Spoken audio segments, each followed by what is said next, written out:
Meu Deus, nós viemos aqui nessa noite para enaltecer e entregar culto ao único que é digno de receber. Agora, Deus, recebendo o nosso culto, compartilha conosco uma palavra vindo do teu coração. Usa o teu filho, Senhor. Usa o teu servo como um canal desobstruído e através dele fala ao coração de cada um de nós. Colocamos por terra todo o obstáculo, todo o empecilho. Inclinamos ouvidos e corações a ti para ouvir, para entender, para receber a ministração tua sobre nós nessa noite. Pai, nós oramos pedindo que o Senhor faça isso, que o Senhor esteja agindo neste lugar. Obrigado a Deus por tudo, nós oramos em nome de Jesus, amém e amém, Senhor. Vamos receber o pastor Rosana.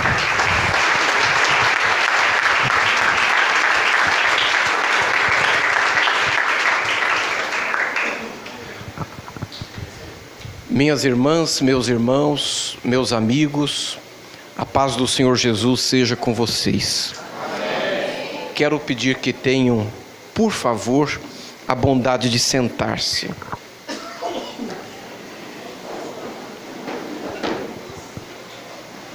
Eu estou agradecido a Deus por este privilégio de estar com os irmãos aqui hoje. Eu quero agradecer ao pastor Dinho, juntamente com a irmã Simone, pela oportunidade que me dão através do convite que eu recebi, um convite entre aspas. Essa semana é uma semana que os irmãos sabem, muito difícil para mim. Então eu estou correndo o estado todo nessa semana, mas a nossa querida Simone, se eu não viesse aqui hoje, riscava o meu nome no livro da vida. Então era um convite, mais ou menos, era uma convocação, mas uma convocação que me trouxe muita satisfação, me trouxe muito prazer pela oportunidade que me ofereceu. Eu quero, portanto, saudar em nome dos meus amigos Dinho e Simone, são amigos do meu coração. Quero saudar a todas as famílias da igreja, todos os líderes, todos os obreiros dessa igreja amada e querida.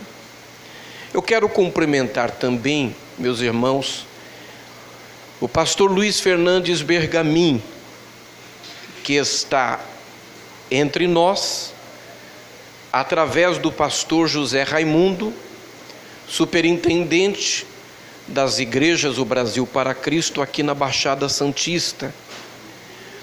Todas as vezes que nós encontramos o pastor José Raimundo, em qualquer lugar, em qualquer culto, em qualquer igreja, nós estamos encontrando a pessoa do nosso presidente estadual, do nosso presidente nacional, representada na sua autoridade.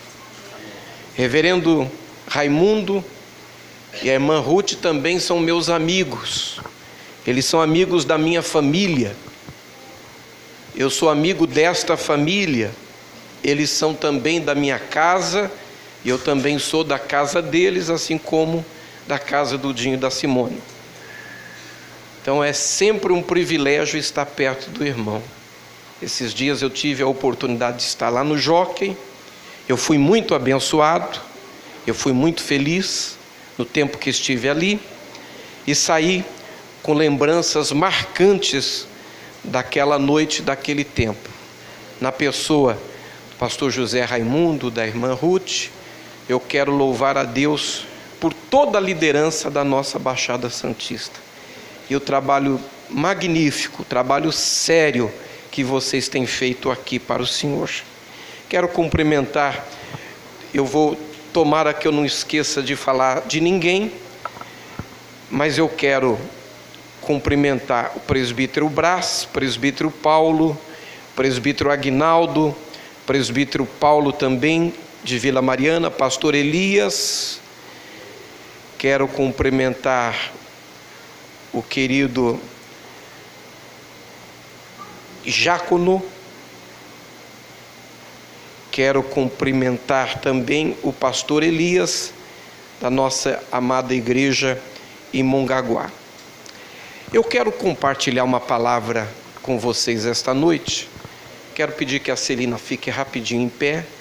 Quero agradecer a Celina, que tem sido uma peça importante no trabalho que nós temos desenvolvido aqui em toda a região. A Celina, que agora nós compramos o passe dela, né? Que ela estava e não estava. Não, ou está ou não está. E agora ela está. Tá certo? Está congregando lá no Itaboraí.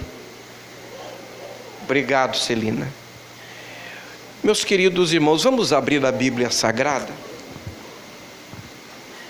Hoje é aniversário do pastor Dinho. Nós pelo menos comemoramos o aniversário hoje. E o aniversário é hoje mesmo.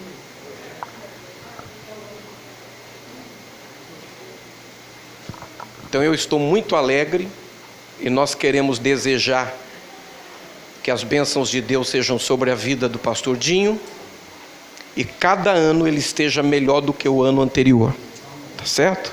Mais abençoado, mais feliz, mais próspero, com mais saúde do que o ano anterior.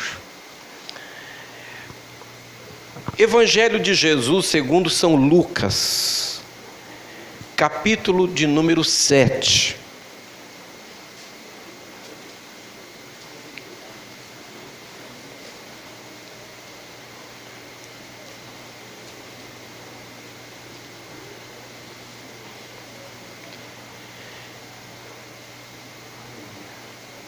E depois de concluir esses discursos perante o povo, entrou em Cafarnaum. E o servo de um certo centurião, pastor Elias,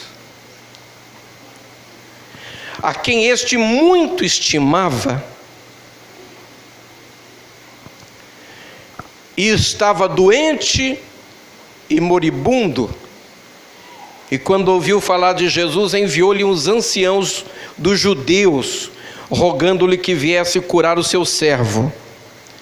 E chegando eles junto de Jesus, rogaram-lhe muito, dizendo: é digno que lhe concedas isso, porque ama a nossa nação, e ele mesmo nos edificou a sinagoga.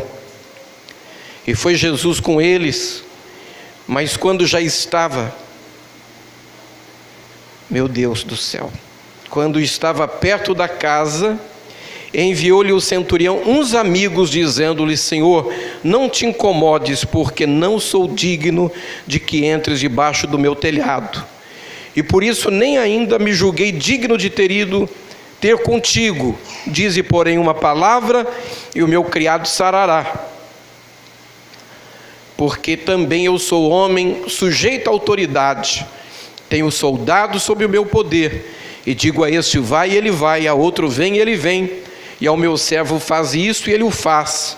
E ouvindo isso, Jesus maravilhou-se dele. Voltando-se, disse à multidão que o seguia: digo-vos que nem ainda em Israel tenho achado tanta fé. E voltando para casa, os que foram enviados acharam são o servo enfermo. Este ano de 2018, eu completei, no mês de abril, 52 anos. Eu já passei de meio século. Este ano, em novembro, eu estou completando 32 anos de ordenação pastoral.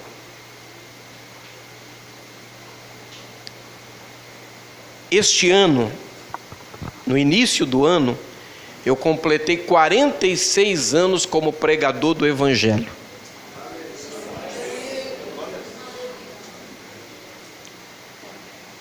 E depois de andar com Jesus, irmãos, e viver a obra de Deus durante tanto tempo,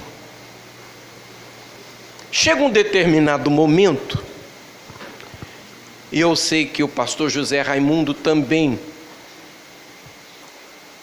tem o mesmo sentimento que eu. Chega um determinado momento que é muito difícil alguma coisa impressionar a gente. É muito difícil um pregador impressionar. É muito difícil um cantor impressionar. É muito difícil uma igreja impressionar. Uma pessoa impressionar.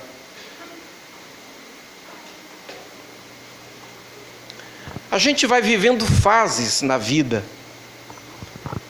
E numa determinada fase da vida a gente se impressiona muito com as coisas.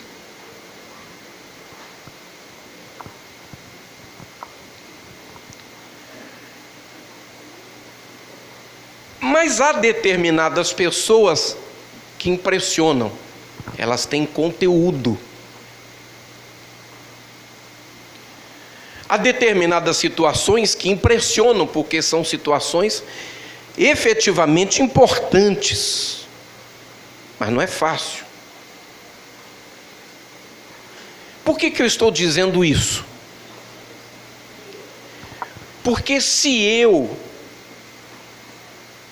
quase não me impressiono com nada mais,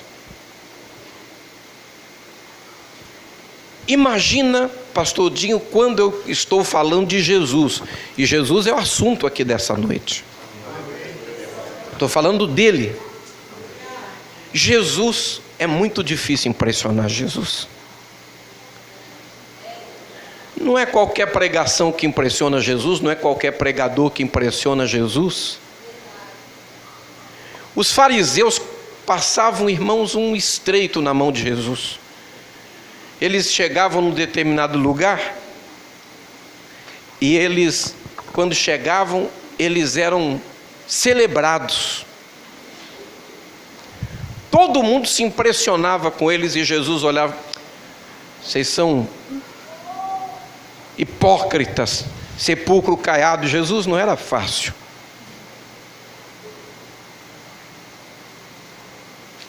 Agora, ao mesmo tempo, Jesus se impressiona com João Batista, que comia gafanhoto e mel silvestre, vestia uma roupa de pelo de camelo, couro de camelo. Jesus diz: dos nascidos de mulher, ninguém foi maior do que João. Não é fácil impressionar Jesus, hein? Mas eu encontrei na Bíblia um homem que impressionou Jesus. Está escrito aí no texto que nós lemos. Jesus ficou o quê? Impressionado. Agora a palavra que está escrito aqui textualmente qual é? Jesus ficou maravilhado. Esse homem chamou a atenção de Jesus.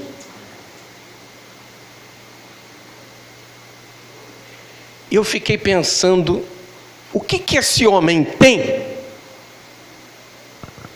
para chamar a atenção de Jesus do jeito que ele chamou e deixar Jesus, qual é a palavra bíblica? Qual é a palavra? Maravilhado. Mas dentro da mensagem desta noite, qual é a palavra? Impressionado. O que esse homem tem para impressionar Jesus? Eu estava aqui com a Bíblia aberta, Deus me deu uma mensagem aqui para mim, que eu talvez nem vá dizer hoje, não vá compartilhar com os irmãos, talvez a próxima vez que eu vier eu vou dizer. Mas eu estava nesse texto e eu anotei 4 coisas que eu vi neste homem, que na minha opinião foram os motivos pelos quais Jesus se impressionou com ele. Aliás, 5 pontos. Então hoje eu vou falar sobre o homem que impressionou Jesus, que chamou a atenção.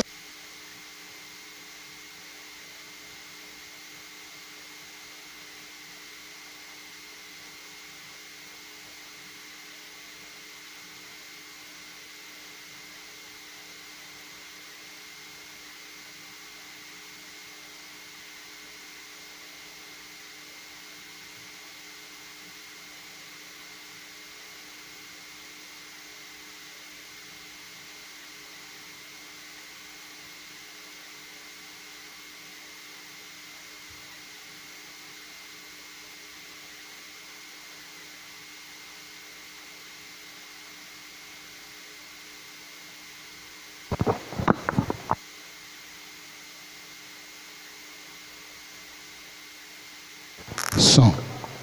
Agora tem 2. Eu estou impressionado. Obrigado, irmão. Aqui servo quer dizer escravo. Esse aqui não é um operário contratado com CLT, com carteira assinada, não. É um escravo que foi comprado lá na Praça dos Escravos e que trabalhava para ele. E esse escravo que trabalhava para ele, para esse senhor, ficou doente. Num tempo em que o escravo é visto como uma coisa, uma peça, é um animal. Então não é tão incomum, se você tem aqui uma pessoa que tem um escravo que ficou doente, ele perdeu o valor de mercado, está doente. Então pega o escravo e descarta.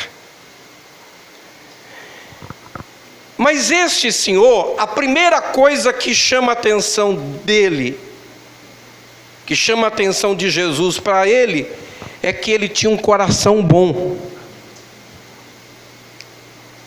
Tudo começa no coração. A Bíblia diz sobre tudo, de tudo que você tem que guardar, guarda o teu coração, porque dele provém as fontes da vida. Coração. Como nós precisamos guardar o coração. A Bíblia fala sobre raízes de amargura, dizendo que nós devemos rapidamente combater raízes de amargura para que se evite que crescendo as orações sejam impedidas. Raiz de amargura, a Bíblia está falando de coração. O coração ferido, o coração magoado, que impede que as orações sejam ouvidas por Deus, que as orações subam. Tem muita gente que não dá valor a isso. É por isso que tem muita gente machucando as pessoas e muita gente sendo machucado por aí. É por isso que tem muita gente que está usando as pessoas e amando as coisas,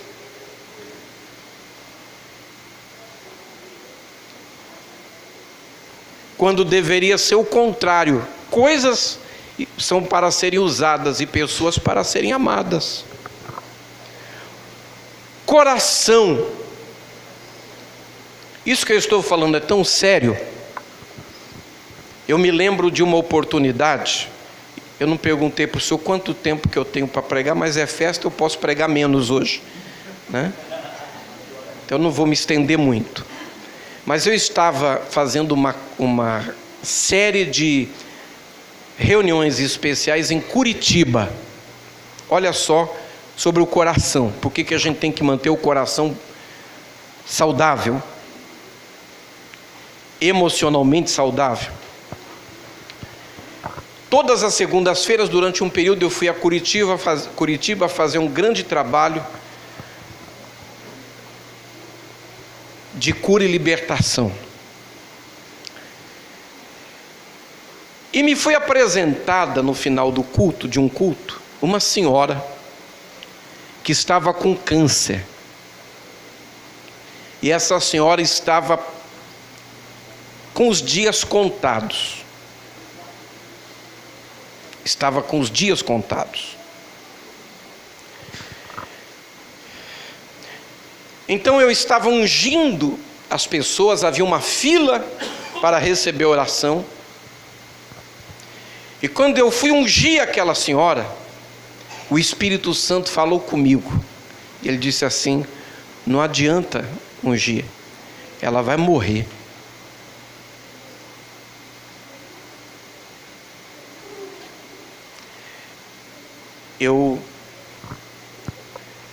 Se soubesse que ela ia morrer, não tivesse recebido um comando para não ungir, eu teria ungido do mesmo jeito. Eu pedi que ela esperasse um pouquinho e, silenciosamente, eu consultei o Espírito Santo. E o Espírito Santo disse: o problema dela é o coração dela. Porque ela tem uma mágoa profunda do pai dela. E é por isso que ela vai morrer. Agora vocês imaginam a minha situação para dizer aquilo para aquela mulher. Eu, com todo cuidado, chamei o pastor, a esposa dele, e disse assim: olha, tire essa senhora da fila, fique do lado, depois que todo mundo passar eu quero falar com ela. A fila continua, vou ungindo Jesus, curando Jesus, libertando. Termina a reunião. O culto é encerrado, eu chamo aquela senhora na frente, junto com o pastor e a sua esposa, e digo para ela: senhora, a senhora está sozinha? Ela disse: não.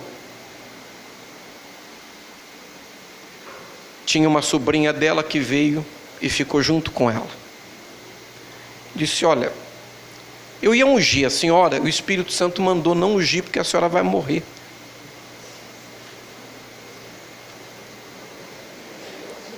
Não adianta eu orar pela senhora, porque o problema não é o câncer. Ela começou a chorar. Disse: a senhora preste atenção que eu vou falar. O Espírito Santo me falou que a senhora tem um ódio, uma raiva do seu pai. Enquanto a senhora não perdoar, a senhora não vai ser curada. Ela começou a chorar copiosamente. E ela dizia: eu não consigo. Eu não consigo. Nós ficamos dando assistência a ela, o tempo foi passando. Eram 10 horas, 10h30, 11 horas, 11h30, quase meia-noite. Aquela senhora havia contado que ela havia sofrido uma violência sexual quando criança. E ela passou mais de 20 anos sem falar com o pai.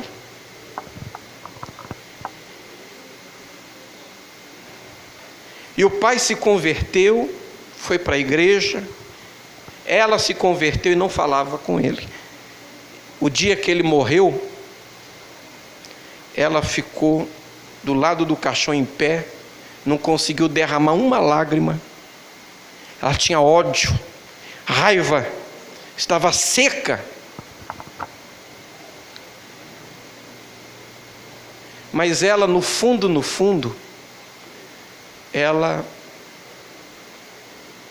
tinha por ele o amor de uma filha pelo seu pai. Ela tinha sido ferida, machucada. Durante os anos, o Espírito Santo havia tratado dentro dela que a pessoa que fez aquele dano a ela era uma pessoa não convertida, era um ímpio, que depois se converteu, viveu piedosamente, se arrependeu do que fez, mas não tinha alcançado o coração dela, ela não tinha se dado conta disso. Vocês não têm ideia quantas pessoas carregam sofrimentos, dores. Quantas pessoas foram feridas. Eu sei que era mais de meia-noite, estávamos orando quando ela começa a gritar, gritos de pavor. E ela dizia assim: eu consigo perdoar. Eu consigo perdoar. E ela chamava: pai, eu te amo. E ela, por muito tempo, ela dizia: eu te amo, pai, eu te amo, pai. E ela foi se liberando e liberando o coração. Quando ela liberou o coração, ela estava chorando. Eu peguei o vidro de azeite e falei: Espírito Santo, eu posso ungí-la agora? Aí ele disse assim: não precisa, porque ela acabou de ser curada. Eu não gemo. Eu não gemo.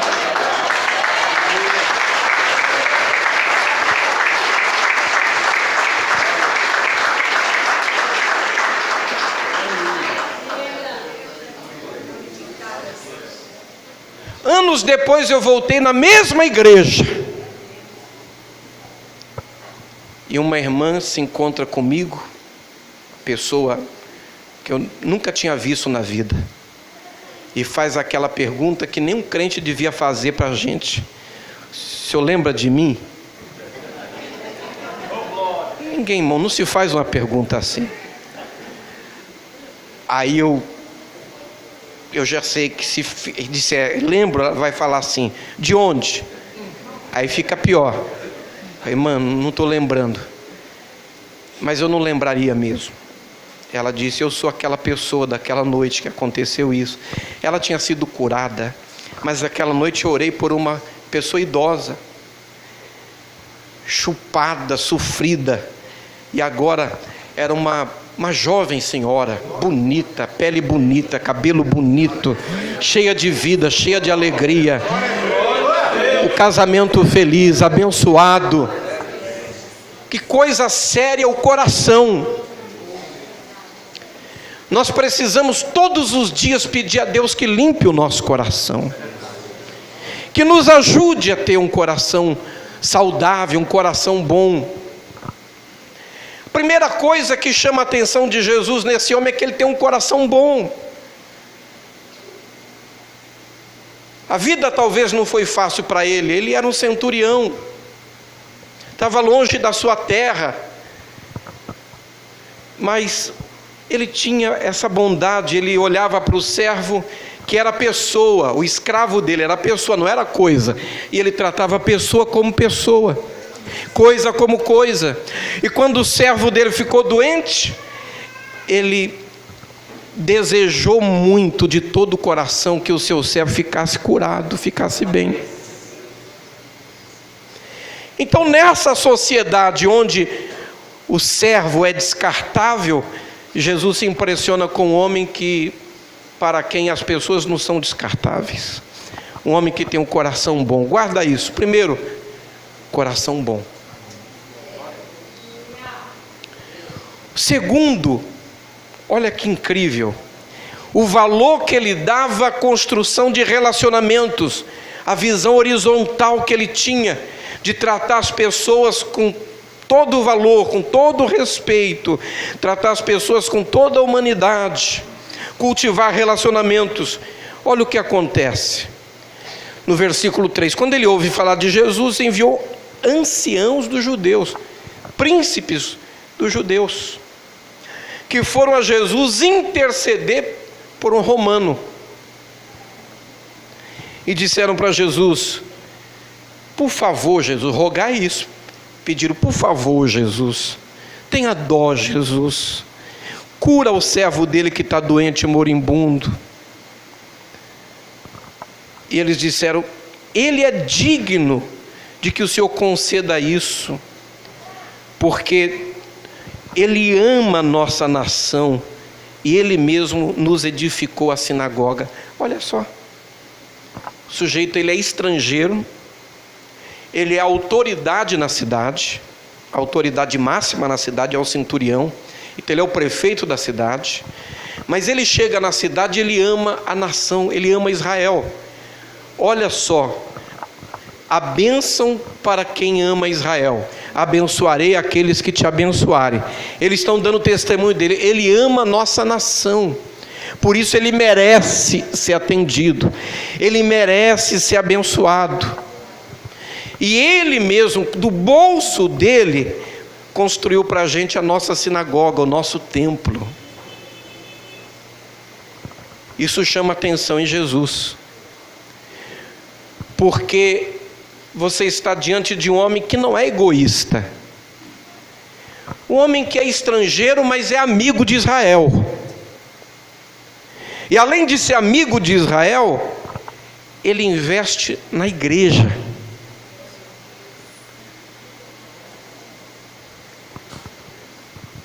Jesus olha: esse homem investe na igreja. Duas coisas muito fortes que mexem aí com Jesus. O amor que ele tinha por Israel. Israel, irmãos, é a segunda pátria de todos os cristãos. Eu falei para o embaixador de Israel, Yossi Shelley, que é meu amigo. Falei, embaixador, todo culto que a gente tem, os hinos que nós cantamos falam de Israel. Os textos bíblicos que nós lemos falam de Israel. Quando nós oramos e falamos de Israel. Quando nós cantamos, cantamos ao Deus de Israel. Eu disse a ele, Israel é a segunda pátria de todo cristão brasileiro. Agora, a primeira era isso, era o amor que ele tinha por Israel. Segundo, ele investia na igreja. Queria que você escrevesse depois na tábua do coração essa receitinha de bolo.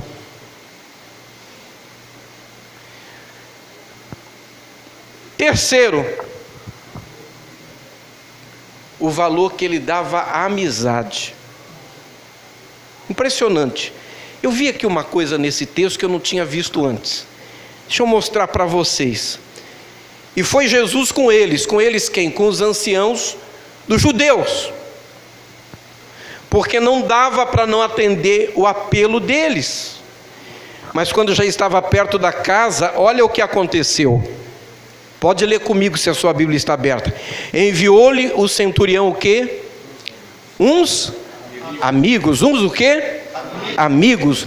Enviou-lhe o centurião uns amigos, dizendo-lhe, Senhor, não te incomodes, porque não sou digno de que entres debaixo do meu telhado. Mas isso, vamos continuar um pouquinho mais. Versículo 7. E por isso, nem ainda me julguei digno do quê? De ter contigo. Olha o valor que ele dá à amizade e o valor que ele dá aos amigos. Porque ele está dizendo, Senhor, eu não achei que eu sou digno que o Senhor entre na minha casa, e não acho que eu seja digno de chegar perto do Senhor. Por isso eu pedi para os meus amigos falarem com o Senhor. O que ele está dizendo para Jesus? Que os amigos dele eram melhores do que ele. A Bíblia diz, tenha cada um o outro como sendo superior a si mesmo. Olha a compreensão espiritual que esse Senhor tem. O valor que ele dá à amizade. O valor que ele dá ao amigo. Está dizendo, Jesus, eu não sou digno, por isso eu mandei alguém melhor do que eu. Quem que é melhor do que eu? Meus amigos. São melhores do que eu. Que Deus nos dê, irmãos, a bênção de nós termos amigos. Amigos de verdade. Amigos com A maiúsculo. Amigos que te honrem, amigos que te edifiquem, amigos que te promovam, amigos que te abençoem, amigos que te inspirem, amigos que te aconselhem, amigos que te tomem pela mão quando você precisar que alguém te guie, amigos que te levantem quando você precisar que alguém te sustente. Que Deus te dê de presente, que te cerque de amigos, que sejam como um muro de proteção em volta de você, que sejam anjos disfarçados de gente, anjos disfarçados de amigo. Mas eu quero pedir a Deus também que Ele te faça um amigo dessa natureza, um amigo desse jeito, um amigo desse tamanho, porque você só terá amigos do jeito que você for.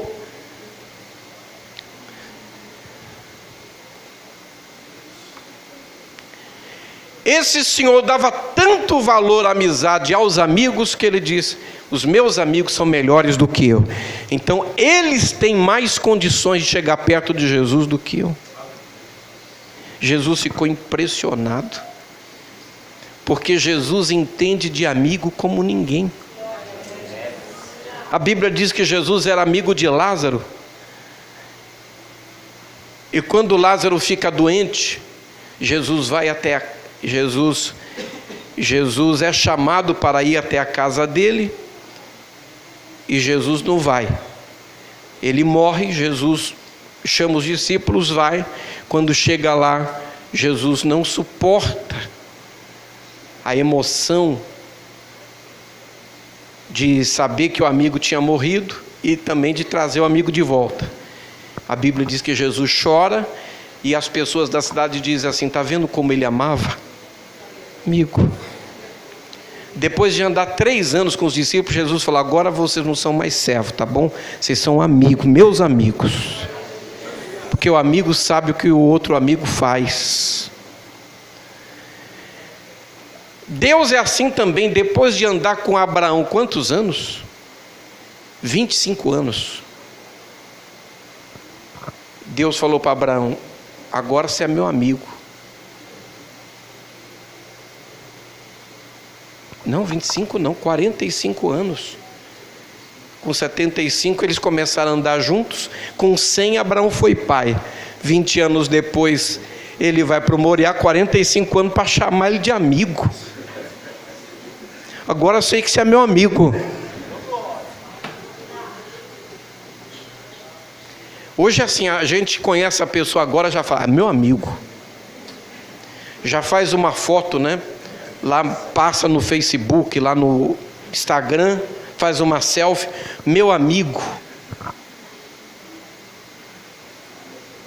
Aí vai num lugar, encontra lá um artista, um jogador de futebol, faz a selfie e coloca: eu encontrei o meu amigo.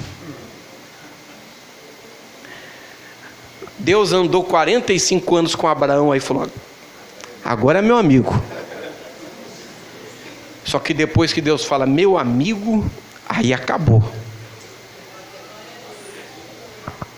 Aí ele diz: eu vou abençoar quem te abençoar e amaldiçoar quem te amaldiçoar. Balaque contrata Balaão para amaldiçoar os filhos de Abraão, os descendentes. Balaão vai lá, abre a boca: seja amaldiçoado. Deus muda na boca: seja abençoado. Balaque fala assim: eu te contratei para você amaldiçoar, você está abençoando. Ele fala assim: não dá para amaldiçoar quem Deus abençoou, porque amigo, isso é coisa de amigo. Aleluia. Jesus se impressiona com o valor que ele dá aos seus amigos, o valor que ele dá à amizade. Mas Jesus também fica impressionado com o valor que ele, um centurião, um estrangeiro, dá a Jesus. Que ele diz: eu não sou digno que o Senhor entre na minha casa. Eu vou correr agora para terminar. O 5º ponto é a compreensão que ele tinha de autoridade. Porque ele fala para Jesus: eu sou homem de autoridade. O Senhor não precisa vir, o Senhor diz uma palavra. Onde o Senhor está, e a palavra do Senhor vai produzir o que o Senhor disser. Eu sou homem de autoridade, chamo o meu servo, digo vai, ele vai. Vem, ele vem. Aqui tem um homem que tem a compreensão de cadeia de autoridade. O que os discípulos que estavam andando com Jesus ainda não tinham entendido, esse homem já entendia. Que o reino de Deus é um reino de autoridade. É um reino de ordem. Não existe bagunça no reino de Deus. Quem quer bagunça não pode ficar no reino de Deus. Quem quer desordem não pode ficar no reino de Deus. Quem quer ter autonomia não pode ficar no reino de Deus. Porque livre-arbítrio só existe até o momento que você chega na cruz. Você chegou na cruz, deixou o velho homem na cruz, acabou o livre-arbítrio. Aí você diz que seja feita a tua vontade, assim na terra como no céu. É o reino de Deus, é cadeia de autoridade. Ele entendeu que os discípulos ainda vão levar anos e anos para entender. E tudo isso somado, a soma de tudo isso, Jesus chamou de fé. Para Jesus, fé não é crer. Satanás não tem fé. O diabo não tem fé. Mas a Bíblia diz que o diabo crê. Você está entendendo?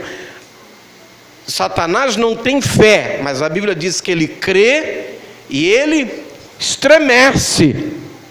Agora, quando a Bíblia diz que sem fé é impossível agradar a Deus, nós temos que aprender agora aqui com essa palavra.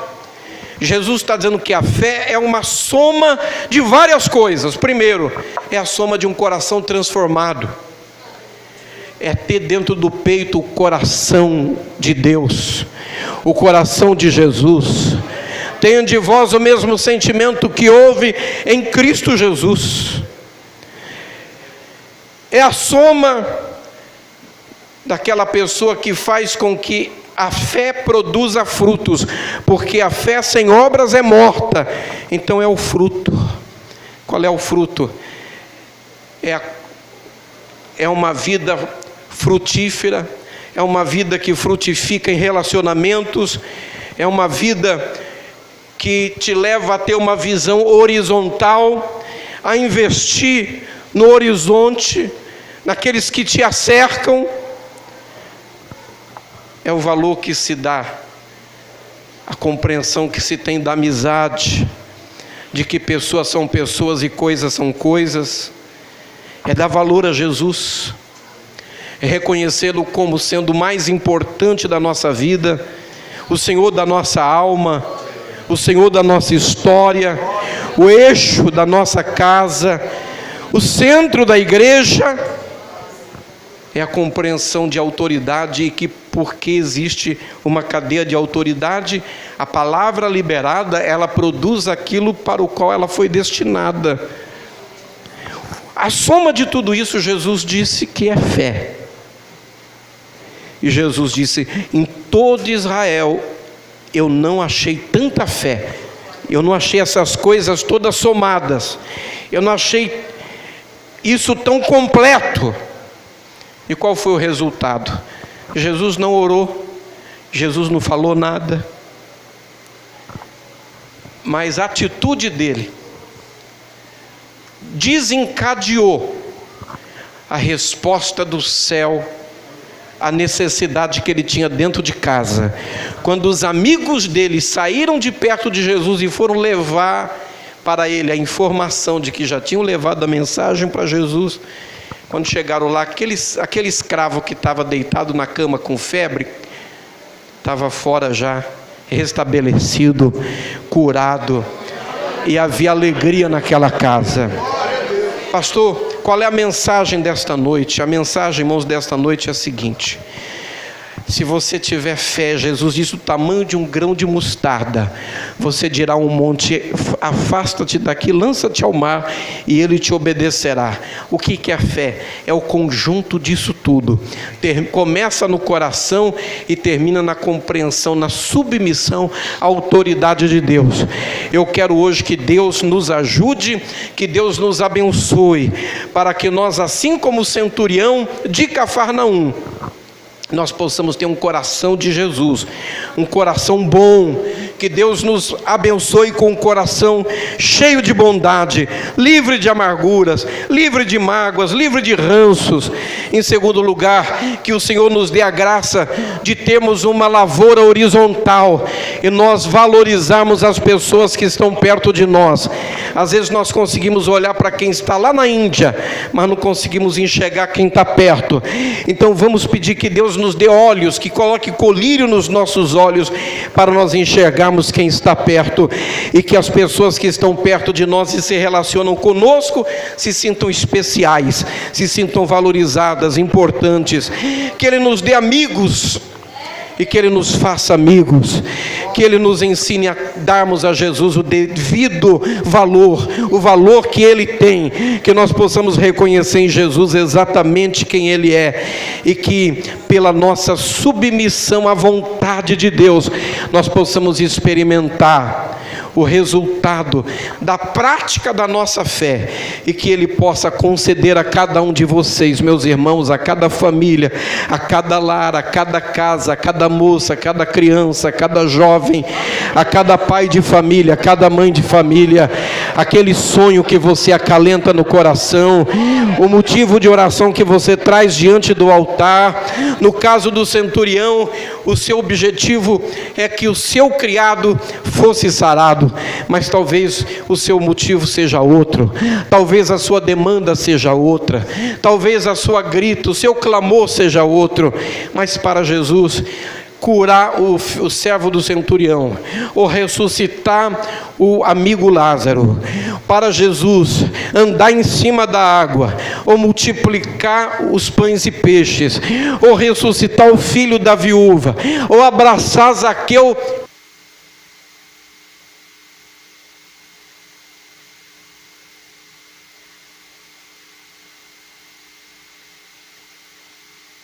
tremendamente o pastor Dinho.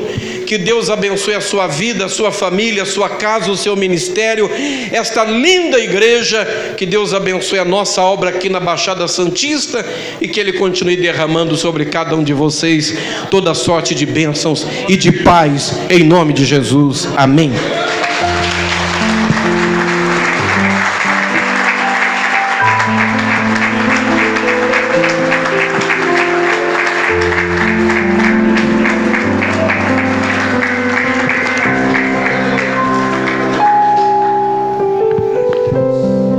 Graças a Deus, né, meus irmãos? E você foi surpreendido mais uma vez pelo Senhor, né? E neste culto de celebração, você também vai levar o seu presente, né? Nesta noite. Guarde estas palavras no teu coração, que nesta noite você possa até cantar, né? Aquele louvor. Dá-me um coração